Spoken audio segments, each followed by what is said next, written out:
Howdy folks, this is Hulk Rex here. Just doing a update on my Westlow Rangers. Yeah, I've been working on these Battletech mechs for a little bit, and I finally finished them up. And what you can see here in the back row, we have some clan mechs, kind of painted up in the clan wolf colors, and then I had these unseen ones that you haven't seen been sitting around for a while. I finally finished them up last night and today. And we have, you can see the Atlas here, just in your basic colors.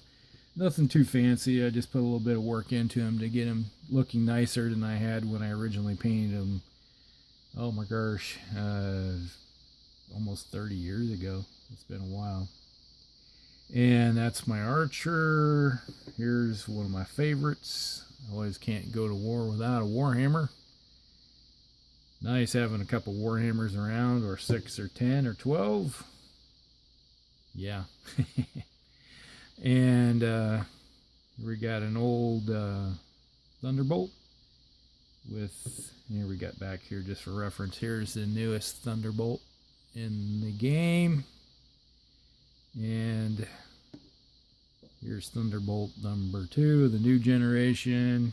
Yeah, he's being worked on right now, being assembled. He's drying a little bit, along with a new Crusader.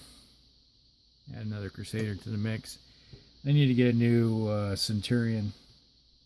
I like to run the variant that has the large laser and replace the AC-10, and then you can get make it a 5.8 mover with jump jets, so it makes it a little more versatile. And yeah, it's a little hotter, but you know, you can get around that. And here we got the old Crusader, and we got an old Shadowhawk. I'm a big fan of the Shadowhawk. I have a tendency though to replace this AC-5 for a large laser and give it a few more points of armor and a little bit, a couple more heat sinks. And then we got the Wolverine. There you go.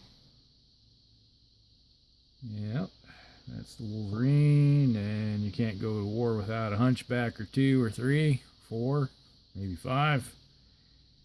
Nothing like an AC-10 or an AC-20. There's one variant that replaces the AC-20 for 9 medium lasers. Boy, that thing, a little hot, but you know, it's great for ripping holes into things too. And especially for hunting down light mechs. My favorite light mech, Wolfhound. This guy is always in my army. Never go to war without him. And then you got the Phoenix Hawk. I love these guys, these Phoenix Hawks. You can see here a little variant difference. And there's that one, and the infamous Locust. Yeah, I got a couple Locusts in my army. I'm not too enamored with the things. They die too quickly. A couple good hits and they're toast. Then in the back here with the clans, we got the Blood Asp. This guy's a 90-tonner. You can see here, there's the first generation. It's like, here's an Atlas compared to it. Yeah. The newest generation of mechs being produced are huge. They barely fit on their bases nowadays. And this used to be a big mech. Now it's like comparatively the size of a medium mech. You know, like this one right here. This Goshawk. Look at that. Goshawk is bigger. You know, they're upgraded the size of everything. And then we got the 100-ton Kraken. Go to war with a Kraken with a bunch of AC cannons.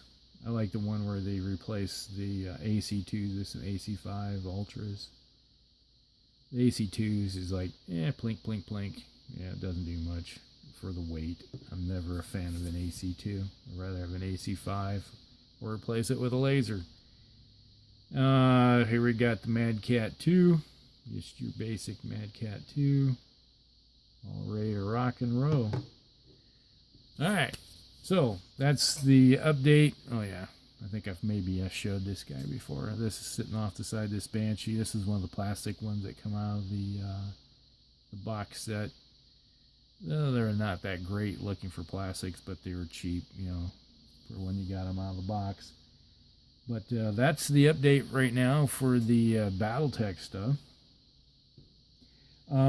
There's a lot of different tactics and stuff you can use in these games, but a little more time to take, it would maybe use a board or something, put something out here and show you. Maybe someday, if I get around to being ambitious.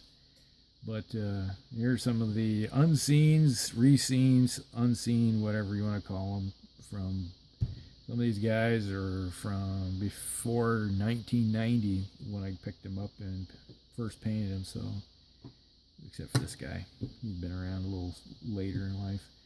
But they're all the ones I repainted and wanted to get back on the board looking halfway decent. You know, they were hiding away because I was like, I'm embarrassed of them.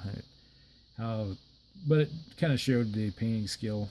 You put enough time in and practice, you can get better at things. But this is Hellcrix, and you guys have a great day.